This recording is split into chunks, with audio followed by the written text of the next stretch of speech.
গো মুক্তি নাই যায়। সত্যি তো, যদি রাসূল আমাদের সুপারিশ না করেন, রাসূলের বিনা সুপারিশ আমরা কি খোদার দেওয়া জান্নাত পাবো ভাই? পাবো না।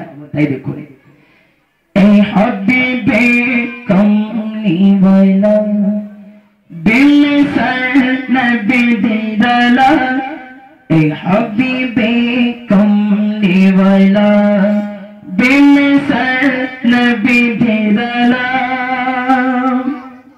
ऐसे मोहल्ल তুমি ছিলে রোদরে আহিমায়, ऐसे मोहल्ल তুমি ছিলে রোদরে আহিমায়, ऐसे मोहल्ल তুমি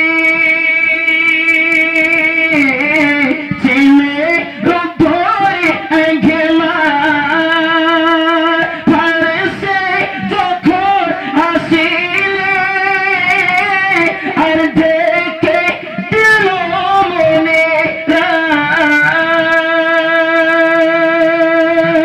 তিনি তো প্যারা নবী হযরত মুহাম্মদ মুস্তাফা, এই মালিকে মুহাম্মদ তুমি সবাই সাফায়াত, তোমার তারি গুনাহগার হবে গো মুক্তি না যায়। এই হাবিবে কমলি ওয়ালা বিল সর নবী দিদালা, এই হাবিবে কমলি ওয়ালা। ভাইরা ভাই, আমার যতটুকু খেয়াল আছে ততটুকুই আমি বললাম। আর এই গজলটি করতে আসলে কম বলতে হয়।